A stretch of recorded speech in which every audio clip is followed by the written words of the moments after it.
بسم اللہ الرحمن الرحیم الحمد للہ رب العالمین والصلاة والسلام علی سید المرسلین وعلی آلہ واصحابہ اجمعین اما بعد فاعوذ باللہ من الشیطان الرجیم بسم اللہ الرحمن الرحیم یا ایہا الذین آمنوا ادخلوا فی السلم کافۃ ولا تتبعوا خطوات الشیطان انہ لکم عدو مبین صدق اللہ العظیم وقال النبی صلی اللہ علیہ وسلم ابغض الناس الی اللہ ثلاثہ ملحد فی الحرم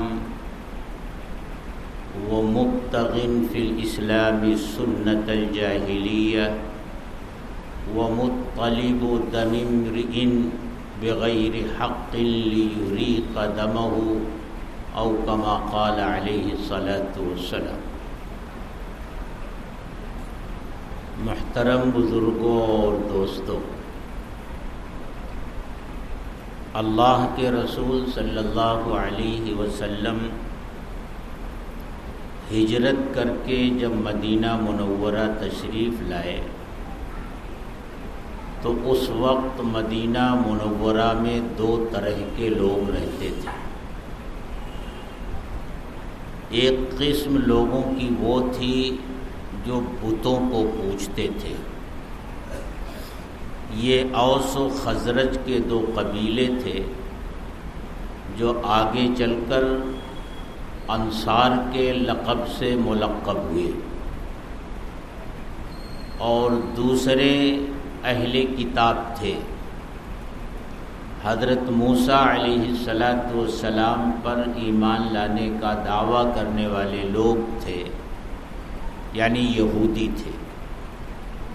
یہودیوں کے تین مشہور قبیلے اس وقت مدینہ منورہ میں موجود تھے،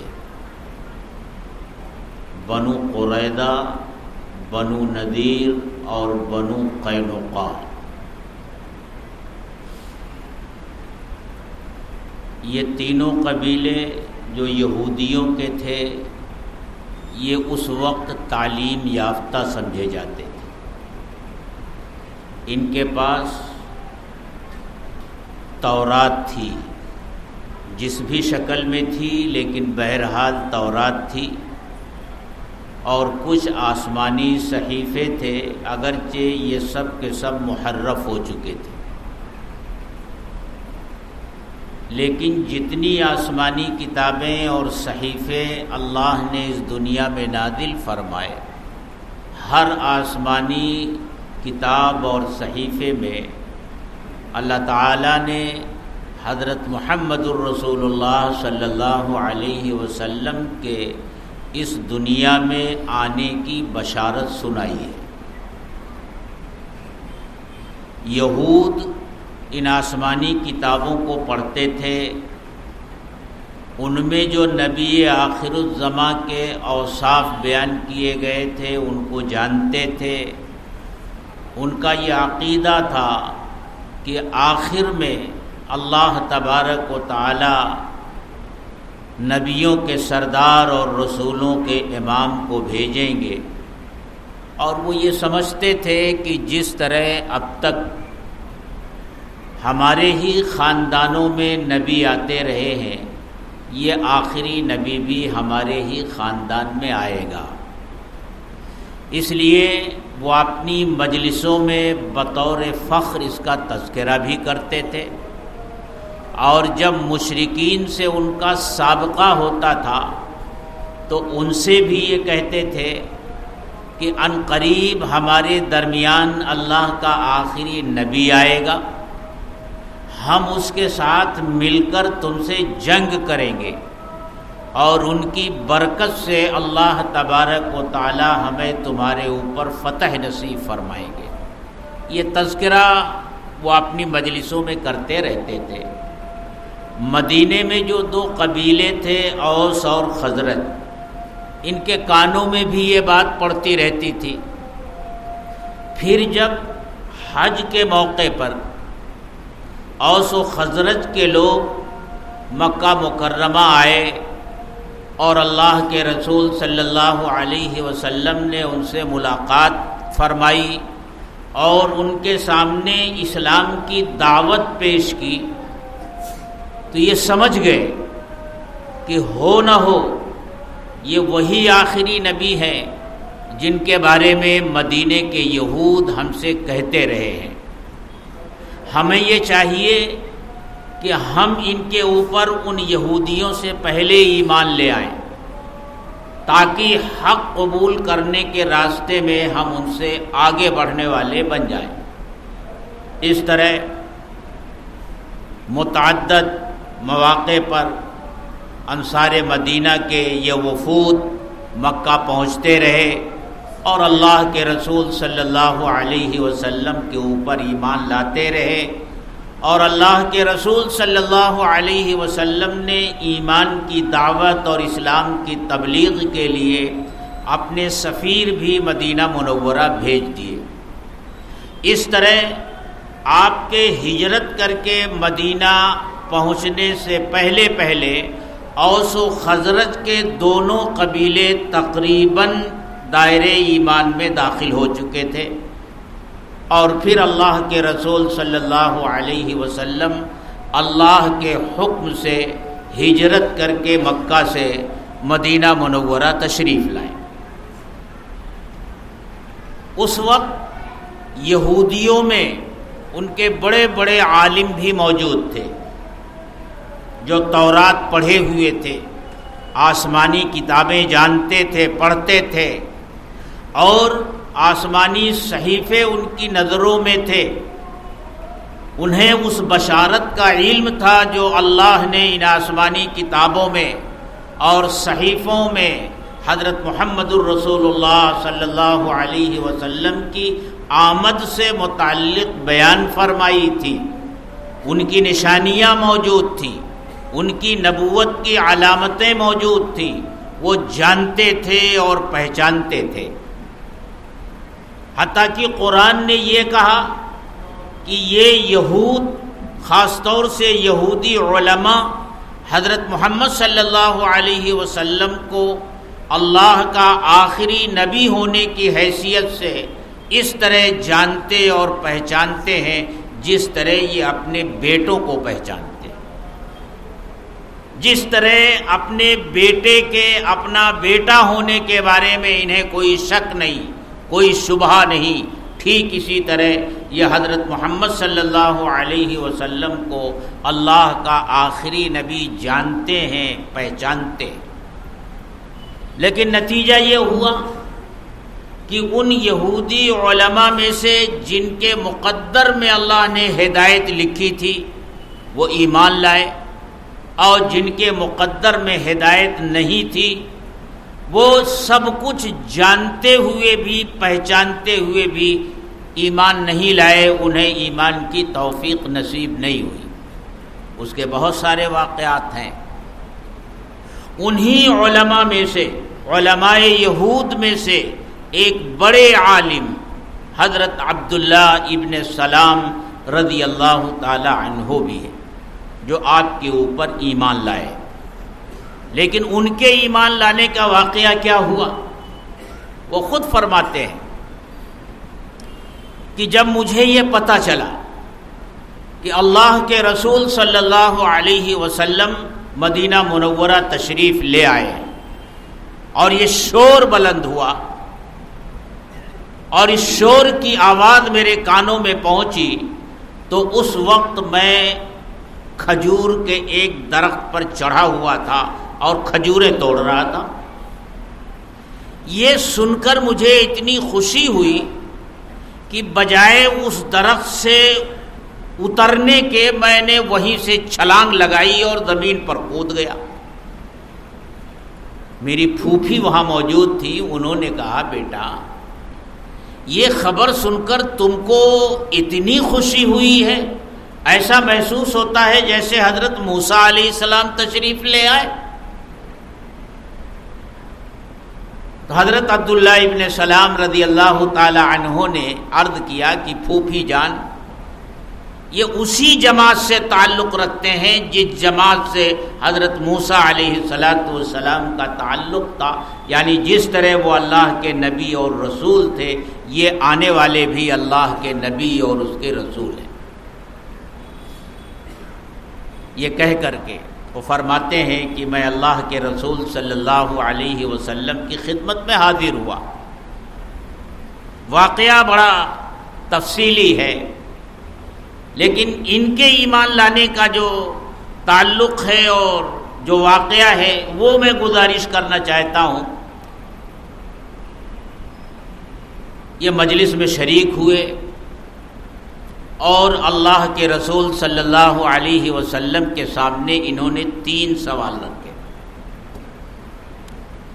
اور عرض کیا کہ ان 3 سوالوں کا جواب وہی دے سکتا ہے جو اللہ کا نبی ہو، اور جو اللہ کا نبی نہ ہو وہ ان 3 سوالوں کا جواب نہیں دے سکتا۔ آپ مجھے ان 3 سوالوں کا جواب دیجیے۔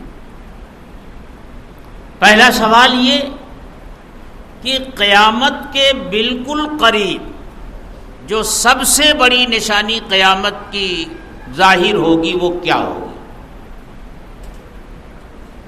اللہ کے رسول صلی اللہ علیہ وسلم نے ارشاد فرمایا وہ ایک آگ ہوگی جو مشرق سے نکلے گی اور لوگوں کو ہکاتے ہوئے مغرب کی طرف لے جائے گی۔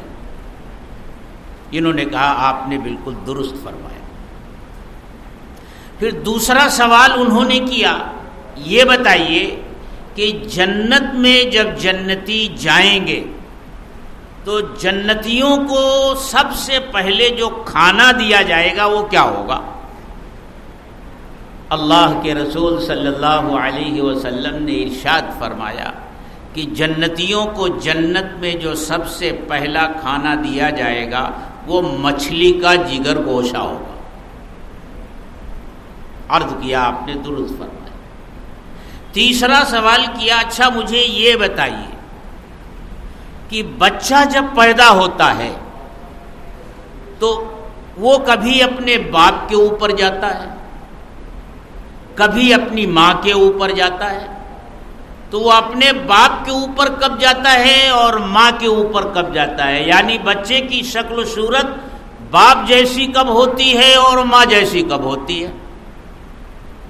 اللہ کے رسول صلی اللہ علیہ وسلم نے ارشاد فرمایا کہ جب شوہر بیوی سے صحبت کرتا ہے اور صحبت کرتے وقت اس کا مادہ منویہ جب خارج ہوتا ہے اور عورت کے رحم میں جب مرد کا مادہ پہلے پہنچتا ہے اور اس سے بچہ پیدا ہوتا ہے تو وہ باپ کا ہم شکل ہوتا ہے، اور مرد کے مادہ منویہ سے پہلے جب عورت کا مادہ منویہ اس کے رحم میں آتا ہے اور پھر بعد میں باپ کا مادہ منویہ آتا ہے تو اس سے جو بچہ تخلیق پاتا ہے وہ اپنی ماں کے اوپر جاتا ہے۔ انہوں نے جب یہ بات سنی تو عرض کیا اشہد ان لا الہ الا اللہ وانک رسول اللہ، میں گواہی دیتا ہوں کہ اللہ کے سوا کوئی معبود نہیں اور آپ اللہ کے رسول ہیں۔ ایمان لے آئے۔ ایمان لینے کے بعد انہوں نے عرض کیا کہ اے اللہ کے رسول، میری قوم یہود بہت بری قوم ہے، جو آدمی ان کی مرضی کے مطابق ہوتا ہے اس کی خوب تعریف کرتے ہیں، اور جہاں ان کا کسی سے کوئی اختلاف ہوتا ہے اس کی برائیاں شروع کر دیتے ہیں۔ میری قوم کے کچھ لوگ آ رہے ہیں، آپ مجھے کہیں آڑ میں چھپا دیجئے اور پہلے میرے بارے میں میری قوم کی رائے معلوم کیجئے کہ میں ان کے درمیان کیسا ہوں۔ کچھ یہودی اللہ کے رسول صلی اللہ علیہ وسلم کی خدمت میں حاضر ہوئے، اور جب وہ آئے تو حضرت عبداللہ ابن سلام رضی اللہ تعالی عنہ وہاں سے اٹھ کر پردے کے پیچھے چلے گئے۔ اللہ کے رسول صلی اللہ علیہ وسلم نے ان آنے والے یہودیوں سے پوچھا، اچھا مجھے یہ بتاؤ تمہارے درمیان عبداللہ ابن سلام کیسا آدمی ہے؟ ان لوگوں نے کہا سیدنا وابن سیدنا خیرنا وابن خیرنا، ہم میں سب سے بہتر آدمی اور ہم میں سب سے بہتر آدمی کا بیٹا، یعنی وہ بھی ہم میں سب سے بہتر ہے اور اس کا باپ بھی ہم میں سب سے بہتر تھا۔ سیدنا وابن سیدنا، عبداللہ ابن سلام ہمارا سردار ہے اور ہمارے سردار کا بیٹا ہے۔ آپ نے دریافت فرمایا، اچھا مجھے یہ بتاؤ اگر عبداللہ ابن سلام میرے اوپر ایمان لے آئیں تو پھر تمہارا کیا خیال ہے، تم کیا کرو گے؟ بجائے یہ کہنے کے کہ ہم بھی ایمان لے آئیں گے، جب ہمارا سردار ایمان لے آئے گا تو ہم بھی ایمان لے آئیں گے، ان لوگوں نے الٹا جواب دیا، ایسا ہو ہی نہیں سکتا کہ عبداللہ ابن سلام آپ کے اوپر ایمان لے آئے۔ آپ نے پھر وہی سوال دہرایا، ان لوگوں نے یہی کہا ایسا ہو ہی نہیں سکتا کہ عبداللہ ابن سلام آپ کے اوپر ایمان لے آئے۔ جب بار بار یہی جواب ان کا آتا رہا تو پردے کے پیچھے سے حضرت عبداللہ ابن سلام رضی اللہ تعالی عنہ نکلے اور کلمہ پڑھتے ہوئے نکلے، اشہد ان لا الہ الا اللہ و اشہد ان محمدًا عبدہ ورسولہ۔ ان یہودیوں نے جب یہ دیکھا کہ یہ تو مسلمان ہو گیا، ایمان لے آیا، تو سب ایک زبان ہو کر کے کہنے لگے شرنا وابن شرنا، یہ ہم میں سب سے برا آدمی ہے اور سب سے برے آدمی کا بیٹا بھی ہے۔ اسی مجلس میں خیرنا بھی کہہ رہے ہیں اور جب ان کی مرضی کے خلاف بات پڑ رہی ہے تو کہہ رہے ہیں شرنا، ہم میں سب سے بہتر آدمی اور ہم میں سب سے برا آدمی۔ یہ یہودیوں کی فطرت تھی اور یہ فطرت یہودیوں کی ہی نہیں رہی، اب تو امت مسلمہ میں بھی یہودیوں کی یہ خصلت آ گئی ہے، جو ہمارے موافق ہو، ہماری مرضی پر چلے، ہمارے منشا کے اوپر چلے، خیرنا، وہ ہم میں بہتر ہے، اور جو ہماری مرضی اور منشا کے خلاف ذرا بھی گیا، شرنا شرنا، وہ ہم میں برا ہے، وہ ہم میں برا ہے۔ وہی یہودیوں والی خصلت اس امت کے اندر بھی آ گئی ہے۔ بہرحال وہ تو جو کچھ کہنا تھا کہہ کر چلے گئے۔ عبداللہ ابن سلام رضی اللہ تعالی عنہ ایمان لائے، اور پھر ایمان لانے کے بعد ان کا مقام اور مرتبہ کیا ہوا؟ ایک دن کچھ کھانے کی چیز اللہ کے رسول صلی اللہ علیہ وسلم کے پاس آئی، آپ نے اس میں سے تناول فرمایا اور کچھ بچ گئی، تو آپ نے ارشاد فرمایا ابھی تھوڑی دیر کے بعد ایک ایسا شخص آئے گا جو جنتی ہے اور وہ یہ بچی ہوئی چیز کھائے گا۔ اس مجلس میں حضرت سعد ابن ابی وقاص رضی اللہ تعالی عنہ موجود تھے۔ وہ فرماتے ہیں کہ جب میں گھر سے نکلا تھا تو میرا بھائی عمیر ابن ابی وقاص یہ مسجد میں آنے کی تیاری کر رہا تھا۔ میرے دل میں یہ خواہش اور تمنا پیدا ہوئی کہ وہ تو تیاری کر ہی رہا تھا، اللہ کرے وہ آ جائے اور اللہ کے رسول صلی اللہ علیہ وسلم کے اس ارشاد کے مطابق اسے جنتی ہونے کی بشارت مل جائے۔ فرماتے ہیں میں ابھی یہ سوچ ہی رہا تھا کہ اتنے میں دیکھا کہ عبداللہ ابن سلام رضی اللہ تعالی عنہ آ رہے ہیں اور وہ بچا ہوا کھانا عبداللہ ابن سلام رضی اللہ تعالی عنہ نے کھایا۔ اس طرح مستقلاً ان کے جنتی ہونے کی بشارت اللہ کے رسول صلی اللہ علیہ وسلم نے دی۔ دیکھیے یوں تو صحابہ کی پوری جماعت جنتی ہے، ان کا ایک ایک فرد جنتی ہے، اور اجمالی طور سے ان کے جنتی ہونے کی بشارت اور ان کے جنتی ہونے کی طرف اشارہ خود قرآن کریم نے متعدد آیتوں میں دیا ہے۔ لیکن ایسے بھی چند صحابہ کرام ہیں جن کو مستقلاً جنتی ہونے کی بشارت دی گئی ہے، ان میں سے ایک حضرت عبداللہ ابن سلام رضی اللہ تعالی عنہ بھی ہے۔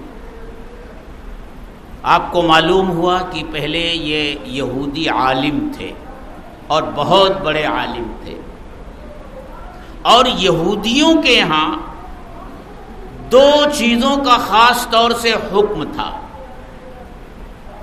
جیسے ہمارے لیے اللہ نے جمعہ رکھا ہے، اسی طرح یہودیوں کے لیے سنیچر کا دن تھا۔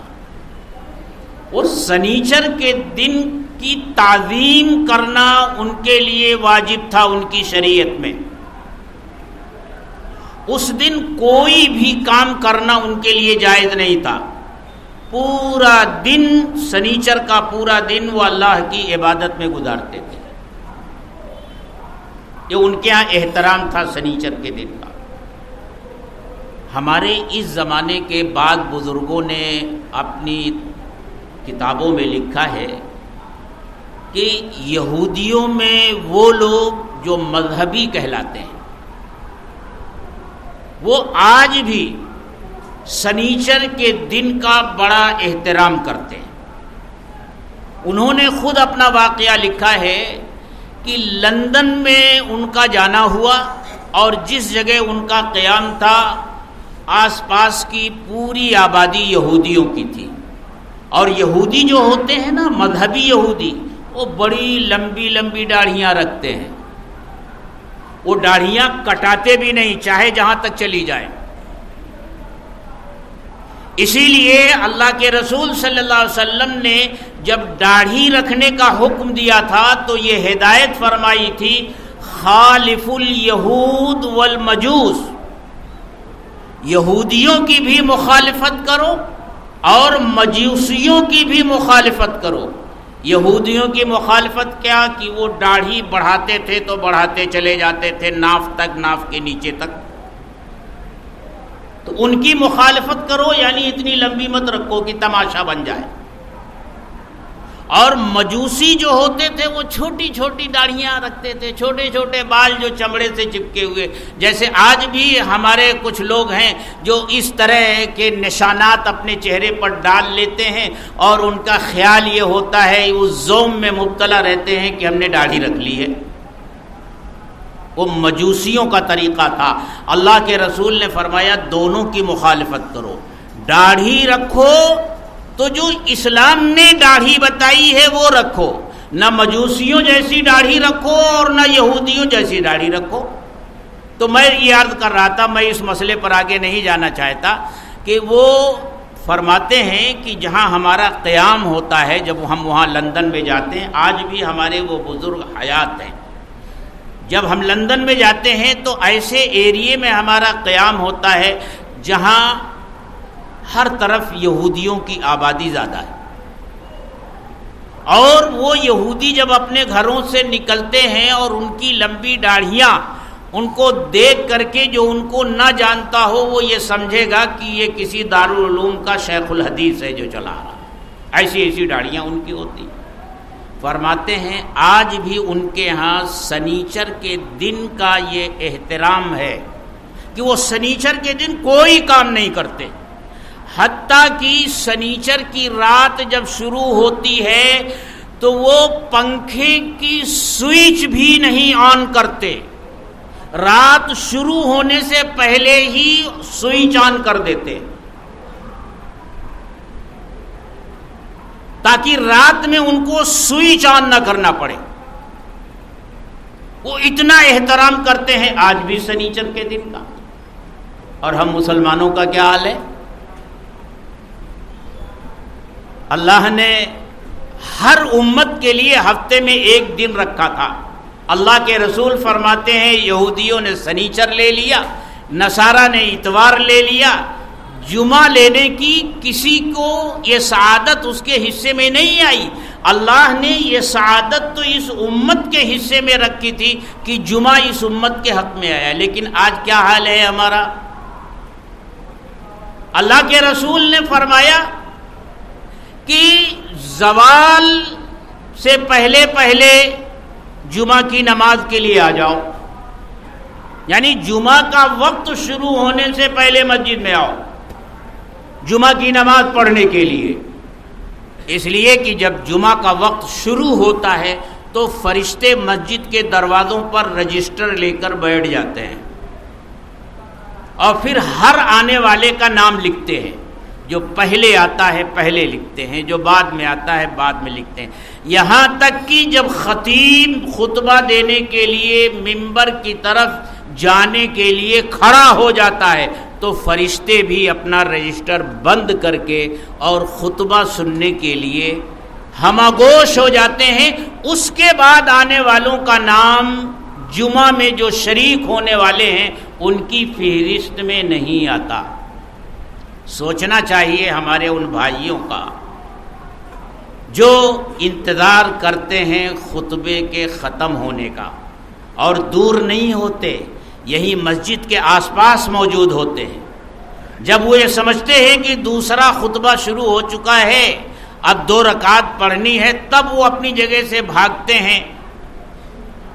پوری زندگی اس طرح گزر جاتی ہے اور جمعہ پڑھنے والے کی جو فرشتوں کی تیار کردہ فہرست ہوتی ہے جسے اللہ کے بارگاہ میں پیش ہونا ہے، اس فہرست میں نام نہیں آ پاتا۔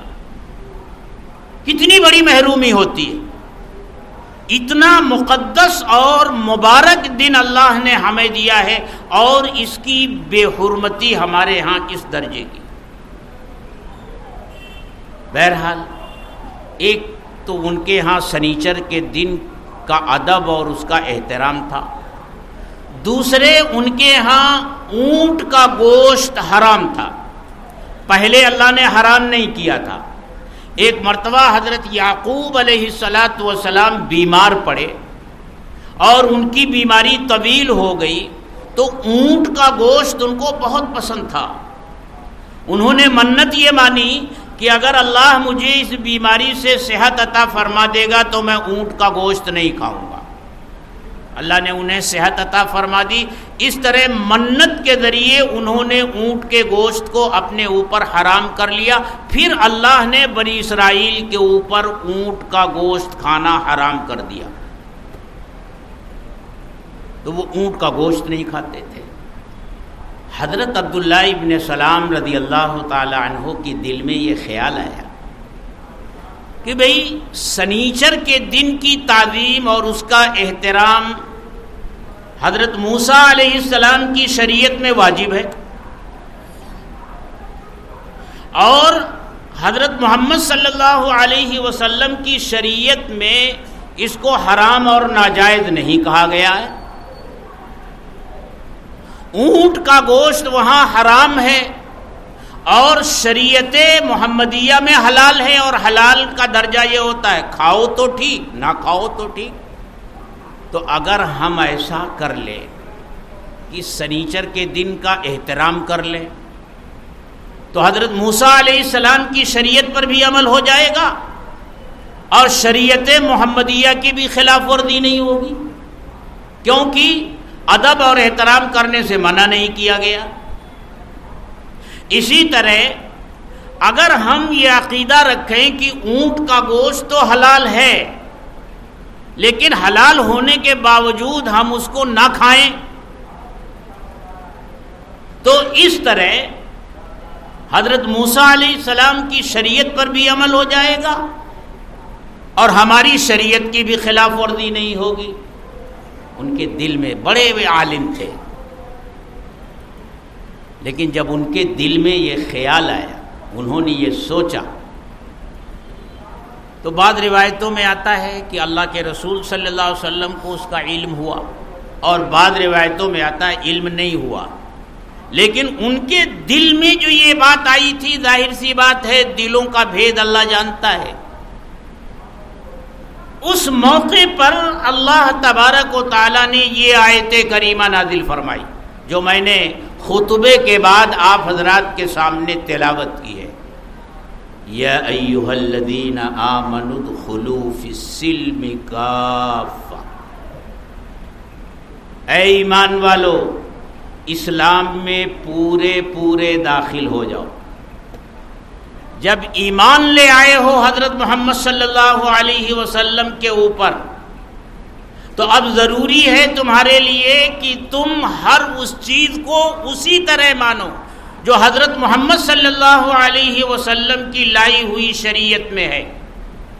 اب تمہارے لیے اس کی اجازت نہیں ہے کہ تم حضرت موسیٰ علیہ السلام کی شریعت پر عمل کرو، حضرت عیسیٰ علیہ السلام کی لائی ہوئی شریعت پر عمل کرو، حالانکہ وہ بھی اللہ کی نازل کردہ شریعت تھی، اگرچہ منسوخ ہو چکی، وہ بھی اللہ کا حکم تھا جو منسوخ ہو چکا، لیکن اب جب حضرت محمد صلی اللہ علیہ وسلم تشریف لے آئے تو عمل صرف آپ کی لائی ہوئی شریعت پر ہی کیا جائے گا، کسی دوسری آسمانی شریعت پر نہیں کیا جائے گا۔ اب یہ نہیں دیکھا جائے گا کہ حضرت آدم علیہ السلام کے ہاں کیا تھا، حضرت نوح علیہ السلام کے ہاں کیا تھا، فلاں نبی اور فلاں پیغمبر کے ہاں کیا تھا۔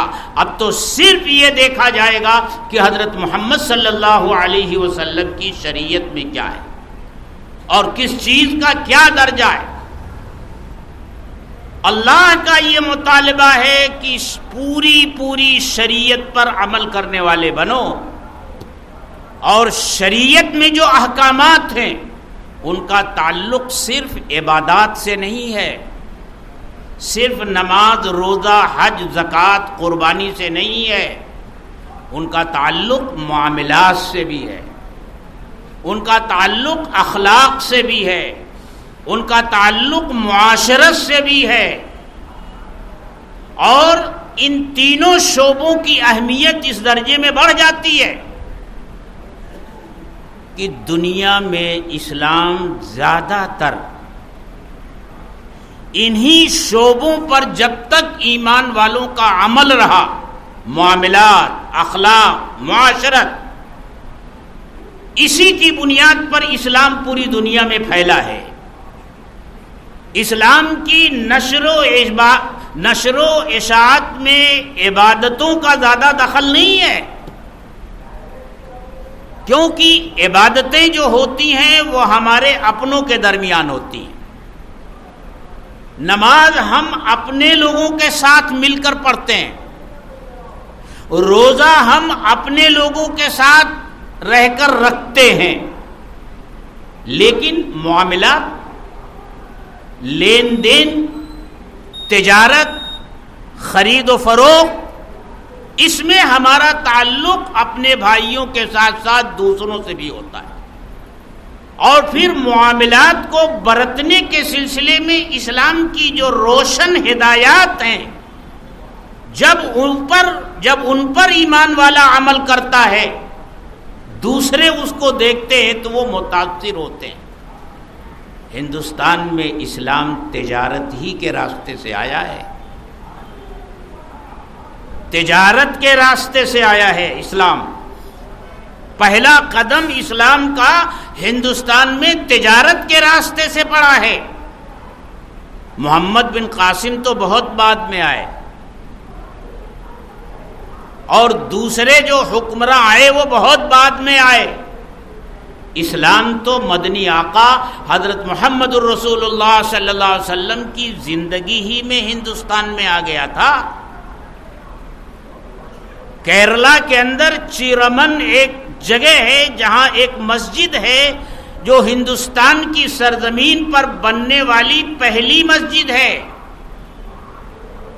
اور یہ اس وقت تعمیر ہوئی جب اللہ کے رسول صلی اللہ علیہ وسلم کی عمر شریف 58 سال تھی۔ دنیا جانتی ہے، تاریخ پڑھنے والے جانتے ہیں کہ آپ 63 سال اس دنیا میں رہے۔ 58 سال کی آپ کی عمر شریف تھی جب وہ مسجد کیرلا میں بنی ہے۔ اس کا مطلب اس وقت اسلام کیرلا میں آ چکا تھا، کوئی حملہ آور نہیں آیا تھا۔ یہ تاجر تھے عرب کے جو اسلام لانے کے بعد تجارتی سفر کر کے یہاں آتے جاتے رہے، اور ان کے اخلاق کو دیکھ کر، ان کی معاشرت کو دیکھ کر، ان کے معاملات کو دیکھ کر وہاں کے لوگوں نے اسلام قبول کیا تھا۔ ان شعبوں کی بڑی اہمیت ہے، لیکن ہم لوگوں کا حال تو یہ ہے کہ نماز پڑھ لیتے ہیں تو سمجھتے ہیں سچے پکے دیندار مسلمان بن گئے۔ رہا معاملات کا معاملہ تو ہماری تجارت بھی اسی طرح کی ہوتی ہے جیسی غیر مسلموں کی ہوتی ہے. جس طرح کا لین دین سودی کاروبار ان کے ہاں ہوتا ہے، ہمارا تاجر بھی اسی طرح کا سودی کاروبار کرتا ہے، وٹاؤ کا کام کرتا ہے، لون دیتا ہے، لون لیتا ہے. جو ان کے یہاں معاملات ہیں وہی ہمارے یہاں معاملات ہیں. بس دکان پہ بیٹھ کر یہ سب کچھ کرے گا، اپنے آفس میں بیٹھ کر یہ سب کچھ کرے گا، اور مسجد میں آ کر کے 5 وقتہ نماز باجماعت پڑھ لے گا. ہم سمجھتے ہیں بہت بڑا دیندار ہے. دین صرف عبادات کا نام نہیں ہے، معاملات، اخلاق، معاشرت کا مطلب یہ ہے کہ جن لوگوں کے ساتھ آدمیوں کا اٹھنا بیٹھنا، رہنا سہنا، میل جول ہے، ان کے جو حقوق ہیں ان حقوق کو ادا کرنے والا بنے، ان کی حق تلفی نہ کرے، ان کے ساتھ زیادتی نہ کرے، ان کو دھوکہ نہ دے، ان کا حق نہ مارے. یہ معاشرتی حقوق ہیں جو ادا کرنے ضروری ہیں. تو اسلام یہی مطالبہ کرتا ہے، صرف عبادتوں کا نہیں. اے ایمان والو، اسلام میں پورے داخل ہو جاؤ، یعنی عبادتوں کے سلسلے میں جو احکامات ہیں ان پر بھی عمل کرو، معاملات کے سلسلے میں جو احکام ہیں ان پر بھی عمل کرو، اور معاشرت کے سلسلے میں جو احکام ہیں ان پر بھی عمل کرو، اخلاق کے سلسلے میں جو احکام ہیں ان پر بھی عمل کرو.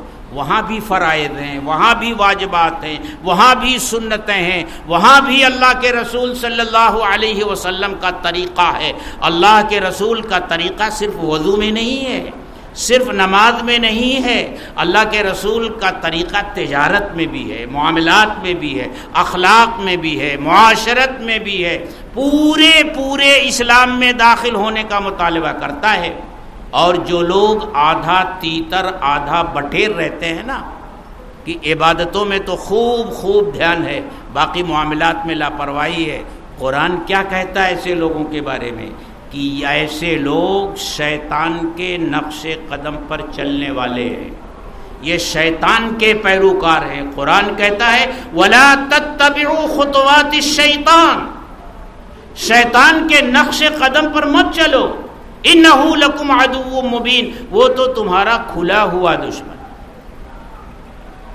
بات لمبی ہو رہی ہے، میں وہ حدیث کا ترجمہ کر کے اپنی گفتگو ختم کرتا ہوں جو میں نے اس آیت کے بعد پڑھی تھی. اللہ کے رسول نے فرمایا ابغض الناس عند اللہ ثلاثہ، اللہ کے نزدیک سب سے زیادہ ناپسندیدہ 3 طرح کے لوگ ہیں.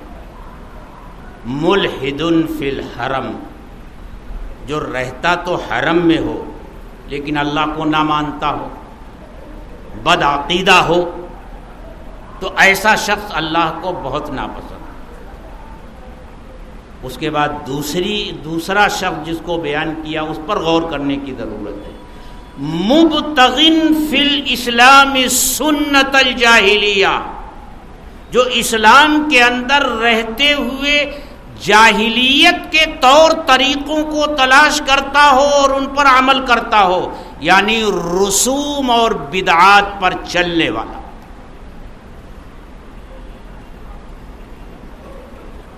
اللہ نے حکم دیا نکاح کرو، اللہ کے رسول نے حکم دیا نکاح کرو، نکاح خود کیا، اپنا کیا، اپنی بیٹیوں کا کیا، اور نکاح کے سلسلے میں ہدایات دی، اپنا طریقہ امت کے سامنے رکھا کہ نکاح کے سلسلے میں میرا یہ طریقہ ہے.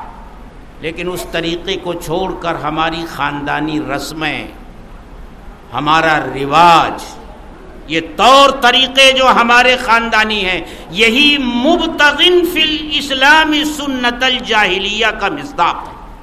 یہ رسوم اور رواج، یہ بدعات، یہ خرافات، اللہ تعالیٰ کو ایسا شخص بالکل ناپسند ہے.